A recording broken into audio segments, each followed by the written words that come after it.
ಕನ್ನಡ ಚಿತ್ರರಂಗ ಈಗ ಭಿನ್ನ ವಿಭಿನ್ನ ಸಿನಿಮಾಗಳನ್ನ ಮಾಡುವತ್ತ ಮುಖ ಮಾಡಿದೆ. ಇದಕ್ಕೆ ಹೊಸ ಸೇರ್ಪಡೆ ಕರಾವಳಿ ಯುವಕರ ಕನಸು ಮಾರಾಟಕ್ಕಿದೆ. ಕನಸಿನ ಬೆನ್ನೇರಿ ಹೊರಟು ಹಾರುವ ತವಕದಲ್ಲಿ ಕರಾವಳಿಯ ಈ ಚಿತ್ರತಂಡ ಸಜ್ಜಾಗಿದೆ. ಪ್ರಯೋಗಾತ್ಮಕ ಹಾಗೂ ವಿಭಿನ್ನ ಶೈಲಿಯ ಚಿತ್ರಗಳಿಂದ ಕರಾವಳಿಗರು ಸ್ಯಾಂಡಲ್ವುಡ್ನಲ್ಲಿ ನೆಲೆಯೂರಿದ್ದು ಇದೀಗ ಈ ಸಾಲಿಗೆ ಸೇರಲು ಕನಸು ಮಾರಾಟಕ್ಕಿದೆ ತಂಡವು ಸಿದ್ಧವಾಗ್ತಾ ಇದೆ.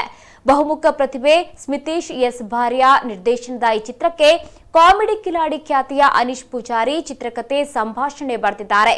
ನವೀನ್ ಪೂಜಾರಿ ಚಿತ್ರದ ಕತೆ ಹೆಣೆದಿದ್ದು, ಸಂತೋಷ್ ಆಚಾರ್ಯ ಗುಂಪಲಾಜೆ ಛಾಯಾಗ್ರಹಣದ ಜವಾಬ್ದಾರಿಯನ್ನ ಹೊತ್ತಿದ್ದಾರೆ.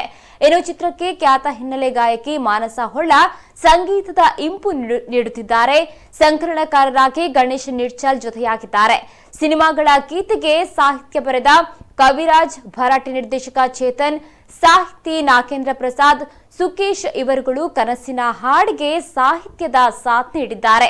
ನಾಯಕನಾಗಿ ಪ್ರಜ್ನೇಶ್, ನಾಯಕಿ ಸ್ವಸ್ತಿಕಾ ಹಾಗೂ ನವ್ಯ, ಸಿದ್ಲಿಂಗು ಶ್ರೀಧರ್, ಕಾಮಿಡಿ ಕಿಲಾಡಿಗಳು ಖ್ಯಾತಿಯ ಗೋವಿಂದೇಗೌಡ, ಧೀರಜ್ ನೀರ್ಮಾರ್ಗ, ಚಿದಂಬರ, ಸೂರ್ಯ ಕುಂದಾಪುರ ಹಾಗೂ ಚೇತನ್ ರೈಮಾಣಿ, ಮೋಹನ್ ಶೀಣಿ ಹೀಗೆ ಹಲವಾರು ಕಲಾವಿದರ ದಂಡೆ ಚಿತ್ರದಲ್ಲಿ ಇದೆ.